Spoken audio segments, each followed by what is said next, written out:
Lucas 9:49. O tema da minha pregação hoje é a vocação dos discípulos, e olha o que vai dizer. Falou João e disse: Mestre, vimos certo homem que em teu nome expelia demônios, e lhe o proibimos porque não segue conosco. Mas Jesus lhe disse: Não proibais, pois quem não é contra vós outros é por vós. Verso 51. E aconteceu que se completaram os dias em que devia ser assunto aos céus, e manifestou no semblante a intrépida resolução de ir para Jerusalém. Ou seja, as pessoas olhavam para Jesus e viam no rosto dele, na face dele, que ele ia para algum lugar. Só de olhar. Rapaz, este homem está determinado a fazer alguma coisa, só de olhar para o semblante dele. Verso 52. E enviou mensageiros com antecedência, indo eles entraram numa aldeia de samaritanos para lhe preparar pousada, mas não receberam, porque o aspecto dele era de quem decisivamente ia para Jerusalém, novamente. Vendo isso, os discípulos Tiago e João perguntaram: Senhor, quer que mandemos descer fogo do céu para os consumir? Jesus, porém, voltando-se, os repreendeu e disse: Vós não sabeis de que espírito sois, pois o Filho do Homem não veio para destruir as almas dos homens, mas para salvá-las. E seguiram para outra aldeia. Deixa aberta aí, por favor. Pode pôr já o primeiro princípio ali, Miguel, por favor? Hoje eu vou começar falando sobre esta insensatez dos discípulos. Repare, um homem estava ali, e então esse homem estava também pregando o evangelho, levando a palavra de Deus à sua maneira, e diz a Escritura que os discípulos, eles queriam proibi-lo. E qual a razão destes discípulos quererem proibir aquele homem de falar em nome de Deus? Ele estava sendo herege? Não, não estava. Ele estava adulterando a palavra do Senhor? Não estava. Ele estava sendo desonesto em relação à interpretação? A Escritura não diz isso. Sabe qual o único motivo que aqueles discípulos queriam repreender aquele homem? Simplesmente porque eles não faziam parte da turma deles. Não andavam junto com eles. E como que pode, mestre, alguém querer fazer a mesma coisa do que nós sem andar conosco, sem andar com a gente? Este é um perigo que eu e você podemos constantemente cair. O perigo de acharmos que somente a nossa igreja presta, que apenas o nosso pastor interpreta a Escritura corretamente, que apenas nós temos a verdadeira doutrina, que apenas na nossa igreja a salvação e a pregação correta do Evangelho, o resto é tudo papagaiado. Isso é quase que um espírito de seita, né? Exclusividade. Achar que apenas nós somos os verdadeiros, e claro que não somos. Se tem alguém que pode cair neste pecado aqui, somos nós. Nós, justamente, cremos na fé reformada, porque, convenhamos, a maioria dos crentes modernos, dos crentes contemporâneos, eles aceitam absolutamente tudo. Eles não questionam a nada. Eles não querem saber de falar contra os falsos profetas. É quase que proibido. Não se pode condenar a quem está no erro. Eles pregam apenas o amor. E nós sabemos que é um falso amor, um pseudo-amor, porque o amor de verdade, ele confronta quando alguém está no erro. O amor não vê alguém indo para o caminho errado, para o abismo, e simplesmente deixa porque ama. Não, o amor verdadeiro às vezes vai gritar, vai chacoalhar dizendo: Ei, volte! Você está tomando o caminho errado. Então é de suma importância que eu e você saibamos que o amor confronta. Agora nós, que de fato cremos, que combatemos as heresias, as mentiras, porque nós temos zelo pela palavra de Deus, nós podemos aqui cair nesse pecado. O pecado de ter um falso zelo. O pecado de achar que apenas nós prestamos. Lembra? A Escritura vai dizer que Jesus Cristo, certa feita, entra no templo. Vira a mesa dos cambistas na base da bicuda. Você consegue imaginar Jesus assim, nervoso? Difícil, né? A gente tem aquela imagem, parece que é quase Jesus levitando, né? Meditando e subindo, assim. Jesus, ele entra no templo, bicuda e chicotada para tudo que é lado, tomado de uma ira absurda. E a Escritura vai dizer que o zelo da casa do Senhor o consumia. Aquilo era um zelo santo. Esses discípulos proíbem este homem de falar da parte de Deus por conta de um falso zelo. Porque não fazia parte da turminha deles. Portanto, eu e você devemos tomar muito cuidado A nossa igreja não é a igreja, de forma alguma. Nós somos apenas um minúsculo fragmento no meio de tantas outras igrejas de Deus, se esforçando para fazer aquilo que é correto. Assim somos nós. Cuidado com o orgulho, é de suma importância. Não se ache, meu irmão, a última bolacha do pacote, que apenas a sua igreja é verdadeira, porque não é. Lembrando aqui, os samaritanos não quiseram receber os discípulos de Jesus Cristo. E olha o que eles fazem. E nós estamos falando aqui, são de discípulos escolhidos a Deus pelo próprio Jesus Cristo. Aqueles homens não querem recebê-los. Olha o que eles dizem para o mestre: Senhor, vamos matar todo mundo. Acaba com eles. Parece até a gente às vezes, né? Não, mas eram os discípulos escolhidos por Jesus Cristo. Ou seja, se até esses homens que tiveram ali, né, no seminário teológico presencial com o Rei dos Reis, caíam em erros tão absurdos, eu e você também devemos exercitar paciência diante dos erros das pessoas que estão ao nosso redor. Eu não estou dizendo erros de caráter, coisas sérias, mas repare, às vezes nós somos tão impacientes para com os outros. Às vezes é um erro pequenininho que a pessoa comete, para a gente parece que já não serve mais. Não adianta. Não damos uma segunda chance. Mas veja, você reparou como que você é paciente para com os de fora? Vamos colocar aí quem tem filho. Se você tem filho. Às vezes com o filho dos outros, você tem uma paciência que... parece um anjo. Com o seu, você vai com os 2 pés no peito. É assim ou não é? Eu estava falando para você porque esse dia no domingo passado, né? Falei, gente do céu, eu sou muito ogro. Puxa, eu preciso mudar demais. Semana passada, eu estava aqui pregando, o irmãozinho fica ali, né? Estava no copinho, né? Trec, trec, trec. E eu, por favor, Miguel, para. Só que uns domingos atrás era o meu filho. Eu gritei com ele aqui em cima: para, moleque! Gente, sabendo por que a gente tem que ter paciência com os outros, com os nossos, com os que estão próximos? Porque nós também erramos. Os discípulos aqui erravam, então nós também precisamos exercitar paciência. Porque se tem alguém que cai do pedestal rapidinho, sabe quem é? Os arrogantes, os orgulhosos, aqueles que acham que nunca vão errar. Humildade é de suma importância na vida do cristão, porque o inimigo dos arrogantes não é Satanás. O inimigo do arrogante é Deus. Deus é Ele quem resiste aos soberbos, diz a Escritura. Então, que nós venhamos, assim como Jesus exercitou paciência com esses discípulos, coisas que eles não tiveram aqui nessa passagem, né? Que eu e você também possamos exercitar. Mas eu vou focar mais daqui em diante. Põe o segundo princípio ali, por favor, Miguel.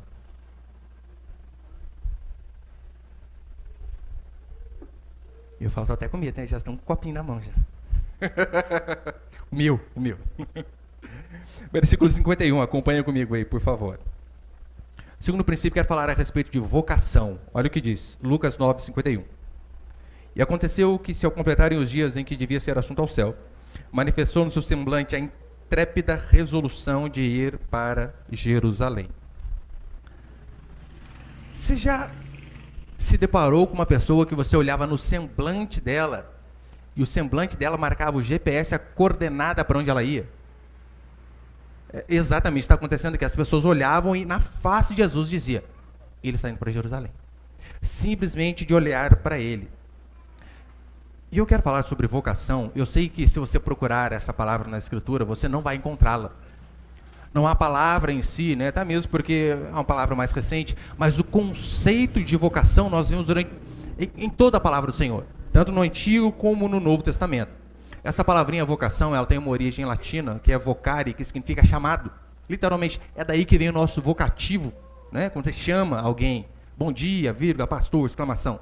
Daí que vem o nosso vocativo.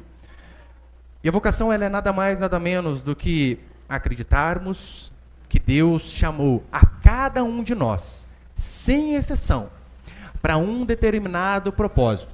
Diferente um do outro, óbvio, Mas todos nós somos chamados para um determinado propósito.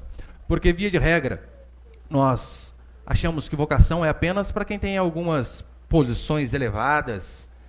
O médico, aquele lá, é um rapaz vocacionado, um homem vocacionado. Da igreja que eu vim, vocacionado era só o pastor. Você tem vocação? Tem vocação. E a vocação era pastor, não existia vocação para eletricista, vocação para engenheiro. Não, eles ainda falavam assim, isso é apenas hobby. Vocação é apenas para o ministério. Graças ao nosso bom Deus, a reforma protestante veio trazer o real significado do que é vocação, de que este é um princípio cristão, de que todos têm um chamado. Não apenas pastores, médicos, engenheiros, mas todos nós fomos chamados com um propósito nesta vida.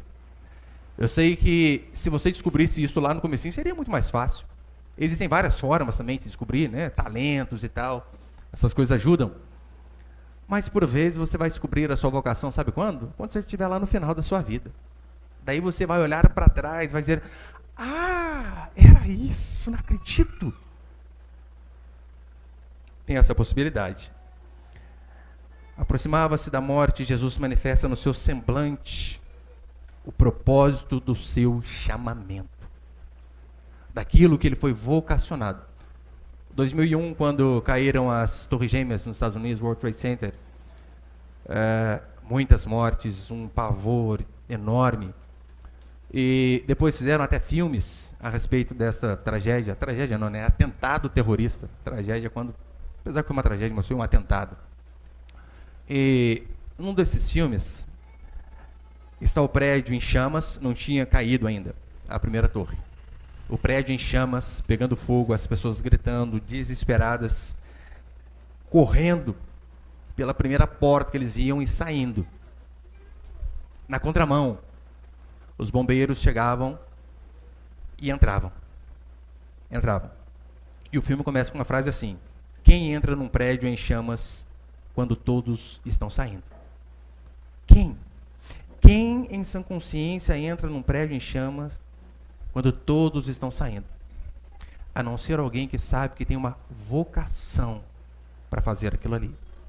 Porque do contrário, é loucura.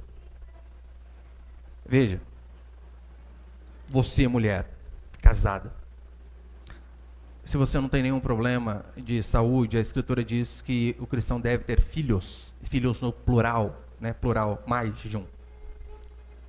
Se você não tem nenhum problema de saúde, você não quer ter filhos, você está errada diante da Escritura, este é um mandamento. Veja, a mulher então, ela engravida. E às vezes começa a passar mal já nas primeiras semanas. No meu terceiro filho, a minha esposa só vomitava. Andava com sacolinha dentro do carro. Desde o comecinho da gravidez. Foram 7 meses desse jeito. Toalhinha e sacolinha para onde ia. Constantemente. Aí a mulher engravida. Passa mal. Não dorme direito. Engorda. Estrias aparecem no corpo. O corpo nunca mais volta no manequim antigo de solteiro. Nasce a criança. Fica noite sem dormir. Parece que passa lápis preto aqui debaixo do olho, mas não é olheira. As rugas aparecem. Progressiva esquece. Cabelo, metade preto, metade branco. Nem tem para pintar, tem. Nunca mais vai ao banheiro sozinho. Sossegado. Sabe, mãe não vai ao banheiro sossegado mais. Não vai. Passa por tudo isso. Depois nasce a criancinha, o que ela pensa? Ai, quero outro. Gente, é bom demais. Quase não beira loucura. Eu não chamo de loucura. Eu chamo de vocação. A única coisa que explica. Pessoas que talvez escolhem profissões que vão trabalhar mais e ganhar menos. Que vão se arriscar mais e ganhar menos. A única coisa que explica a vocação. A pessoa saber, foi para isso, para este propósito que Deus me fez. Exatamente o que Jesus está expressando aqui. Ele está indo para um lugar onde ele iria sofrer e iria morrer, e mesmo assim o seu semblante, ele está convicto de que eu devo fazer isso. Este é o meu chamado, eu preciso. A Escritura vai dizer que ele está obcecado para ir a Jerusalém sabendo que ia morrer. Nome, vocação. Eu sei que hoje em dia, 2022, que a gente está, né, virou ano, 2022, essa ideia de destino, você percebeu que parece que sumiu do cotidiano. Antigamente se acreditava, né, que olha, nós tínhamos um destino traçado, só que essa ideia foi sumindo, foi saindo do conceito da humanidade. As pessoas não veem mais, por exemplo, o casamento como vocação. Casamento é uma vocação. Meu irmão, o sim no altar é o primeiro dia do resto das suas vidas. É algo sério. Hoje em dia o máximo que nós vemos é que seja eterno enquanto dura esse amor, né? Até aqui deu, tudo bem. Por que muitos se separam? Por que muitas mulheres às vezes querem se separar? Eu já conversei com algumas e dizia, olha, pastor, eu estou resolvida, né? Eu quero me separar do meu marido. Eu falava, por quê? Ele te bate? Não. Ele é um mau marido? Não. Ele é um mau pai para os seus filhos? Não. Mas por que então você quer separar? Te traiu? Não. Eu quero ser feliz. Eu quero ser feliz. A frase, que seja feita a tua vontade, foi trocada por o que importa é a minha felicidade. O que importa é eu ser feliz, sou eu quem faço o meu destino. Os antigos acreditavam, meu irmão, na questão de destino, até os pagãos. Acreditavam que as nossas vidas estavam aqui com um propósito. E nós cumpriríamos esse propósito, querendo ou não. Se você ler os livros mais antigos, um exemplo, né, a Ilíada de Homero, falando sobre a guerra de Troia, é notório ali mesmo aqueles pagãos, idólatras, eles criam que existiam divindades que manipulavam os seres humanos para que a vontade do Deus pudesse ser feita. E a história da Ilíada ali é bem interessante, né? É um oráculo, né, que é o representante de Deus para eles. Ele vem e diz que Paris seria a causa da desgraça de seu país, de Troia. E então o pai de Paris, Primo, quando o moleque nasce, o que ele já faz? Calma aí, o oráculo falou que ele vai trazer desgraça, já exila o moleque já, né? Já manda embora. Não quero que nem fique perto da gente. Como? Se Deus falou, então eu tenho que dar um jeito de mudar o destino aqui. Mas infelizmente ele não consegue. A Escritura vai dizer que o filho dele cresce, rouba a Helena dos gregos. Eu sei que você ouve falar Helena de Troia porque eles roubaram, né? Os troianos roubaram. Era dos gregos. Ele vai, rouba Helena e então 10 anos de guerra. Traz desgraça. O destino sempre estava associado à vontade dos deuses, até para os pagãos. Eles entendiam. A nossa vontade está limitada à vontade de um ser superior. Mas hoje, todavia, entretanto, o coach, ou os pastores, eles não acreditam nem que o Deus verdadeiro é quem guia a sua vida. Eles dizem que Deus, ele tem sim o lápis para escrever a sua história, mas você tem a borracha para pagar. Made in Vitor Azevedo. Olha o absurdo. O Tiago Brunet, né? O outro herege, confundi os hereges. Tiago Brunet. É tudo farinha no mesmo saco. Olhe como eles são. Você pode determinar o seu destino. Desde que você se dedique, desde que você se esforce, você pode tudo, meu irmão. Você não pode. Você não pode fazer aquilo que é contra a vontade de Deus, contra o propósito de Deus para a sua vida. E por que é de suma importância você saber disso, você ter essa convicção? A primeira implicação dessa mentalidade moderna é que você vai ter dificuldade em lidar com o seu sofrimento. Em que sentido? Veja, Jesus aqui ele está obcecado para cumprir o chamado de Deus em sua vida, para ir para o lugar onde ele sofreria e morreria. Mesmo assim ele foi. Ele foi porque ele cria numa recompensa celestial. Assim a Escritura diz, não só a respeito dele, mas de mim e de você também. Já ouviu aquela frase? Você trabalha por amor ou por dinheiro? Por que você trabalha? Você trabalha na sua profissão porque você gosta ou porque é algo rentável? Essa pergunta é um pouquinho viciada. o certo não seria apenas essas duas opções. Você trabalha por amor ou por dinheiro. Teríamos que colocar a terceira alternativa aí, vocação. Você trabalha por amor, por dinheiro ou por vocação. Acho que há 1 ano, meio, 2, não lembro. Saiu o filme do Rei Leão. Alguém que assistiu o filme do Rei Leão? Você não bastante, né? Eu não assisti. Mas se você não assistiu, assim como eu, você deve lembrar lá da fita VHS verde lá. Lembra o desenho do Simba lá, do Scar, né? Vou rememorar você para ficar fácil, entender e ver onde eu quero chegar. O resumo da história é mais ou menos o seguinte. Qual que era o nome do pai de Simba mesmo? Mufasa. Eu vou lembrar, você não lembra. Mufasa, ele tinha um irmão, Scar. Mufasa era o rei. Então nasce o filhinho de Mufasa, Simba, o irmão dele já fica mordido, porque com esse fedelho aí eu não vou poder reinar. Acabou. Vai ser ele. Então o que Scar faz? Ele trama um plano, mata Mufasa e põe a culpa em Simba. Simba, acusado da morte do pai, que não foi ele, foge. E vai viver a sua vida louca, com Timão e Pumba. Lembra? Hakuna Matata. Hakuna Matata é a mesma tradução de Carpe Diem, que significa viva o momento. É vida louca, traduzindo para a gente aqui no bom português. E então ele está lá, ele que teria que comer o javali. É amigo do javali. Comendo verme, né? Com as minhoconas lá e tal. O leão, o rei da selva fazendo isso. E então, de repente, uma hora ele está lá, numa capotada, de repente, pau, tromba com uma amiga da infância, Nala, que seria a sua esposa. Esposa, né? Não sei se animal fala esposa. É esposa, agora fica. E então, ele encontra com Nala e Nala faz a seguinte pergunta para ele. O que você está fazendo aqui?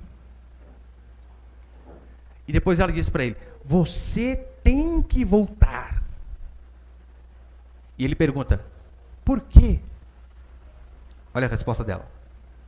É sua responsabilidade. Ponto. Você nasceu para isso, Simba. Não há o que questionar. Você tem esta responsabilidade, quer você queira ou não. Nós temos responsabilidade. Nós temos responsabilidade. Você tem as suas responsabilidades individuais, coisas que você não pode fugir, de forma alguma. Agora, experimenta hoje, na modernidade a qual nós vivemos, dizer para uma mulher casada que ela tem responsabilidade. A responsabilidade de acordar, cuidar da casa, fazer almoço, lavar a vasilha do almoço, arrumar o café da tarde, lavar a vasilha do café da tarde, arrumar a janta, limpar a vasilha da janta, cuidar das crianças, dar banho e depois ficar com o marido. Experimente falar isso para as mulheres modernas. Elas ficam pilhadas, ficam loucas, porque elas não querem. Não querem assumir a sua responsabilidade. É por isso que a maioria prefere sair de casa e trabalhar. O que elas estão fazendo é mais ou menos igual o Simba fez. Fugindo daquilo que é responsabilidade. É óbvio, né? Eu digo quando tem criança pequena. Agora, se não tem os filhos grandes ou não tem filho, tem que trabalhar mesmo para ajudar em casa. Não tem de onde fugir, mas vai trabalhar. Mas dentro do lar, homens e mulheres têm responsabilidade. Às vezes, nós fazemos compra lá em casa e nós fazemos compra uma vez só por mês. E a minha esposa sempre agradece. Obrigado, mais um mês, né? Eu sempre falo para ela, não precisa agradecer.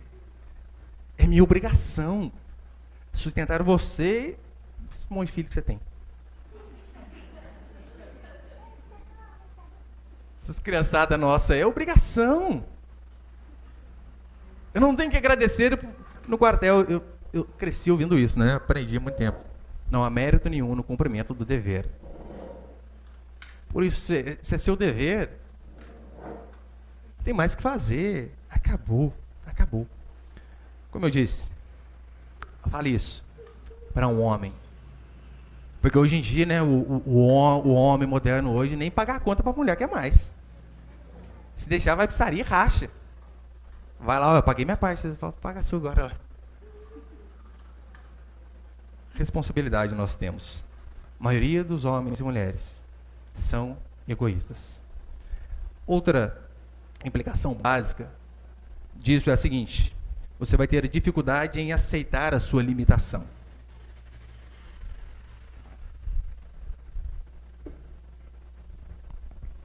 Lembra?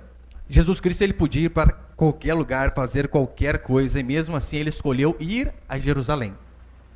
Lugar de sofrimento, angústia e morte. Eu e você não podemos escolher fazer aquilo que nos dá na telha. Nós devemos escolher aquilo que Deus tem para cada um de nós. E na maioria das vezes está expresso de forma notória em sua palavra. Nós não escolhemos muitas coisas. Você não escolheu a família que você nasceu. A cor da sua pele, o seu tipo de cabelo. Você escolheu nascer no Brasil, meu irmão? Você é louco, né? Se você pudesse escolher o lugar que você nasceu, eu duvido que você escolher. Pastor, eu gosto de aventura, eu queria nascer aqui. Rio de Janeiro ainda. Lá o negócio. Não dá conta, não. Eu gosto de aventura, eu gosto de trabalhar sem saber se vou voltar. Isso aí me estimula a viver. Ninguém faz isso. Você é doido. Você não tem controle sobre o tempo. Você não tem controle sobre nada. Você não fez absolutamente coisa alguma para você nascer saudável. O que impediu você de ter um pai ou uma mãe fumante? Ou se teve ainda assim nascer saudável? O que você fazia, irmão? Eu fazia corridinha matinal no útero, né? Toda tardezinha, dando a volta. Cordão umbilical, barra, flexão. Nada. Isso nós chamamos de graça. Você nasceu saudável por graça. Agora, se você entende, meu irmão, que você é limitado, as coisas ficam mais fáceis. Só que se você não entende, você vai ter muita dificuldade. Você não pode fazer o que você quiser. Eu gosto de assistir basquete. E pessoas de baixa estatura, assim como eu, é 1 em 1 milhão. E é claro, o cara nunca é pivô, né? É um Stephen Curry que existe, o resto tudo 2,40 m. Não dá. E ele é pequenininho, é maior do que eu. Eu não posso. Eu não posso entrar no esporte desse, não dá. Tem menino que não dá para jogar bola, mas o pai insiste, você vai conseguir. O moleque tem 3 pernas esquerdas. Mas o pai tá lá, você pode, dedica, você pode. Daí o moleque é um frustrado, o pai é um frustrado, a família é um frustrado. Não precisa nem chutar uma bola, chuta e cai. Esse gente, um moleque lá perto de casa, né? Eu tava lendo assim, daí meu filho tava comigo. Falei, vai lá, Samuel, brincar com ele. O Arthur jogou a bola, parece que ele foi chutar a bola, o pé dele passou em cima da bola, ele caiu em cima da bola, quicou do lado assim, ó. Falei, gente. Tem gente que não dá. É sério. Quicou do lado, falei, puxa vida. Daí o pai, às vezes, né, ouve lá do coach, ou do pastor, e tá lá, você consegue. Não, meu filho, não dá. Muda. Hamlet, né, Shakespeare, usando Hamlet, ele vai dizer assim: há uma divindade que molda o nosso fim, por mais toscamente que nós o desbravemos. Há uma divindade que molda o nosso fim. Você pode dizer assim, pastor, mas isso é muito ímpio, né? Uma divindade, está Shakespeare. Provérbios, põe ali, por favor, Miguel. Provérbios 16, olha o que diz. O coração do homem traça o seu caminho, mas o Senhor lhe dirige os passos. É o Senhor quem governa a minha sua vida. Você pode, às vezes, vou fazer isso. Mas quantas pessoas eu já vi dizendo, olha, eu tenho certeza, eu vou conseguir, não dava certo. Por quê? Porque não era aquele o plano. Não era. O Senhor tinha outros caminhos. Outra implicação dessa mentalidade moderna é a seguinte, já estou encerrando. Dificuldade em aceitar quem se é. Dificuldade em se aceitar. Uma palavra que o ser humano não se aceita em vários sentidos é cirurgia plástica. Né? O que é cirurgia plástica? Não dá, do jeito que eu estou, não dá, tem que me mudar. Michael Jackson não dá, tem que ficar branco, apesar que foi doença, né? Não conta. Mas a pessoa que o tempo todo mudar porque ela não se aceita, de forma alguma. O nome de Jesus tinha o significado de Salvador, porque esta era a função, né? Salvar o povo dos pecados dele. Emanuel, Deus conosco, e a sua função, salvar. Por isso, ele fica obcecado em ir a Jerusalém. O profeta Elias significa Jeová é Deus. Na época de Elias, quase todos adoravam a Baal, uma entidade pagã. Eles adoravam esse Deus, faziam oferendas a esse Deus. Então diz a Escritura que Elias prega, Elias ora, e por um milagre, Deus manda descer fogo do céu. Logo depois que desce fogo do céu e consome aquele sacrifício, diz a Escritura que as pessoas que adoravam Baal começam a dizer: Jeová é Deus. Reconhecem, porque a sua identidade está ligada ao seu chamado, à vocação de Deus para você. E não tem como você fugir, meu irmão, não dá. Não tem como você fugir daquilo que Deus projetou para você. A Escritura vai dizer que Jeremias, Deus já o conhecia antes dele nascer. Olha, Jeremias, antes de você nascer, eu te escolhi profeta das nações. E mais à frente vai dizer que Deus faz Jeremias como homem de rixa, homem para briga, não briga no embate físico, mas no sentido de confrontar os falsos profetas mesmo. Deus levanta este homem para quê? Para confrontar aquele povo.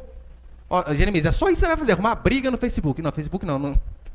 Arrumar briga com os falsos profetas aí. Não deixe eles falarem besteira. Confronte-os. Salmo 139 vai dizer que ainda a substância informe tu, Senhor, já conheces, que todos os nossos dias foram escritos e determinados por Deus. Escrito e determinado. Mas o coach vai dizer para você: você tem a borrachinha mágica, se você quiser dar uma mudada ali. Você pode. Não pode. Um exemplo de alguém que não se dispôs, não se submeteu a fazer aquilo que Deus tinha planejado é Jonas. Deus diz: rapaz, vai para Nínive. Ele pega o caminho oposto, vai para Tarsis. Literalmente, Tarsis ali era a última parte conhecida da Europa, o fim da Europa. Então Jonas, ele foge, ou tenta fugir, daquilo que Deus tinha planejado. E o final da história de Jonas, você sabe como que é, né? Acaba vomitado lá, parafraseando para a gente. Ou você faz aquilo que Deus mandou, ou Deus vai vomitar você fazer aquilo que Ele mandou. Não tem como a gente fugir. E quarto e último princípio para encerrar, põe ele, por favor, Miguel. A quarta implicação deste erro é que você vai ter uma perspectiva errada de sucesso. Em João capítulo 7, os irmãos de Jesus e seus parentes ali dizem assim: vá para Jerusalém, lá você vai ser conhecido, lá você vai ser famoso. E Jesus realmente foi para Jerusalém. A questão é, ele foi em busca de fama ou ele foi em busca da sua vocação e ser obediente a Deus? Fama é aquilo que move o homem. Fama é aquilo que move o ser humano. Desde pequeno, as nossas crianças são treinadas constantemente a se compararem com pessoas que foram grandes. Nada contra você ter alguém como espelho. Mas repare como funciona. Tem uma escolinha de futebol lá com 80 alunos. E às vezes vem um profissional, vem um psicólogo, vem alguém ali e diz assim: olha, eu treinei Cristiano Ronaldo. Aquele é um exemplo clássico de dedicação. E realmente, você olha na história dele, muito dedicado. Muito. Eu acho que não é tão talentoso quanto Messi, quanto Neymar, mas em termos de dedicação, aquele cara é espetacular. Ele treinava com peso de academia no pé, no coletivo. Ele acordava de madrugada para malhar. E as pessoas diziam: mas para que essa loucura, né? Treinar com peso no pé?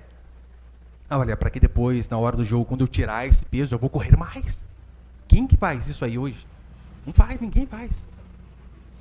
E então eles pegam um rapaz desse e pegam aqueles 80 alunos de uma escolinha, de uma cidade, de um bairro. E dizem assim: se vocês todos se dedicarem, vocês podem chegar onde ele chegou. Podem. Uma que já é uma impossibilidade matemática, concorda comigo? Em se tratando apenas daquela escolinha com 80. O jogador de futebol aí, ele tem, sei lá, 15 anos de vida profissional em alto nível, se for muito, né? Muito, chutando muito, 15 anos. Tem 80, ele diz para os 80, vocês podem ser o melhor do mundo, já não vai caber todo mundo ali. Acabou. Matematicamente é impossível. E então, você confunde, você tem uma perspectiva errada do que é ser um sucesso. Aí você não consegue ser um Cristiano Ronaldo. Você não consegue ser nem o Birubiru do Corinthians lá. Daí você vai achar que você é um frustrado. Você nunca conseguiu nada. Você olha o Jô, Deus o livre, né? A bola bate nele para entrar no gol. Daí você não conseguiu nem ser esse. Você vai viver angustiado, você vai viver frustrado. A ambição, ela nasce da falta de um senso de destino. Em que sentido? Jonatas, ele era filho de Saul. Saul rei, Jonatas filho. Sucessor era Jonatas. E Jonatas sabia que o seu chamado era servir ao rei. E ele serve a seu pai. Só que então, no meio do caminho, ele descobre que Deus ungira outro para ser rei no lugar dele, Davi. Jonatas, humilde, que só vendo, reconhece a vontade de Deus e vai servir o outro rei, que vai reinar no lugar dele. Esse não ficou frustrado. Tinha tudo para ser um frustrado. Como assim? Na minha vez, eu sou filho, e Deus nem escolhe um de fora. Aí então muitos pensam que a perspectiva de sucesso é você reinar, porque para muitos é isso, né? O evangelho do reino é o que você vai reinar, reina. Você vai reinar aqui em terra. Se Jonatas seguisse este princípio, ele seria um frustrado, porque ele era o legítimo herdeiro do trono, e ainda assim não reinou. Mas por saber que o seu chamado era servir ao rei, ele não andou como um frustrado, não andou. É por meio da vocação que a inveja é vencida. Se você, meu irmão, entende para que Deus te fez, você consegue às vezes superar aquele outro que talvez conseguiu o que você sonhava para você. Só que não era para você, era para o outro. A vida é assim. É você aceitar a sua limitação e fazer o melhor com as oportunidades que Deus te dá. Aceite, é muito mais fácil. Tem aquele ditado popular, né? Aceite que dói menos, já viu? É mais ou menos por aí. Aprenda a aceitar. Algumas coisas que nós temos que aceitar. Saber que o Senhor vai nos recompensar. Sabedoria é saber que é Deus quem faz o nosso destino. Não é você se achar sábio o suficiente para criar ondas para surfar. É você simplesmente reparar no vento. E então você ver, olha, as ondas estão por aqui, eu vou pegar a minha prancha e vou seguir esse caminho. Eu não faço ondas, eu apenas surfo as ondas que Deus cria. Um sucesso genuíno diante do Senhor é você saber suas limitações, seu propósito. É você acordar cedo, se dedicar ao máximo com cada oportunidade que o Senhor te dá. Portanto, troque essa frase, né? Eu faço meu destino. Não. Troque essa frase por aquilo que a Escritura nos ensina. Senhor, que seja feita a tua vontade e não a minha. Depois que você entende isso aqui, meu querido, fica muito mais fácil. Essa é a conversão genuína. É aceitar o que Deus tem para nós. Como eu preguei, acho que foi domingo passado, né? Essa talvez seja uma das orações mais difíceis do ser humano fazer. Que seja feita a tua vontade, porque na maioria das vezes não queremos. A maioria das vezes queremos que a nossa vontade seja feita. Agora, se você segue o que a Escritura orienta, entrega os seus caminhos ao Senhor, confia nele, pode ter certeza que o mais ele fará. Aceite aquilo que Deus tem para você e faça o melhor com cada oportunidade que você tem. É uma oportunidade, surgiu uma oportunidade aqui de uma promoção, de alguma coisa, a porta está aberta, entre. Mas não fique procurando coisas que não são o propósito de Deus para a sua vida. A melhor coisa que nós temos que fazer é saber que o Senhor é quem governa, porque Ele é rei. É porque o rei é quem governa, é quem dá as direções. E nós somos apenas servos. Se você entende isso, meu querido, você vai ver muito menos frustrado, muito menos. Eu, pelo menos, durante uma boa parte do começo ali do meu ministério, eu vivia um frustrado. Como assim? Largo meu serviço. Largo um bom salário. O pessoal não vem para a igreja, gente. Como que pode? Não veio ouvir a minha pregação, o suprassumo dos pastores. Acho que era Deus já dando aquela cegada, né? Daí depois eu falei, quer saber, Deus, olha, Se tiver 2, 3, 10, eu vou dedicar ao máximo para que eu seja bênção na vida desses daí. Então que depois que você entende isso e você faz, aí Deus de 10 aumenta para 20, de 20 para 30 e assim vai indo. Mas a melhor coisa que eu e você temos que fazer é nos rendermos à vontade do Senhor, porque a sua vontade é boa, perfeita e agradável para nós. Amém, meus irmãos?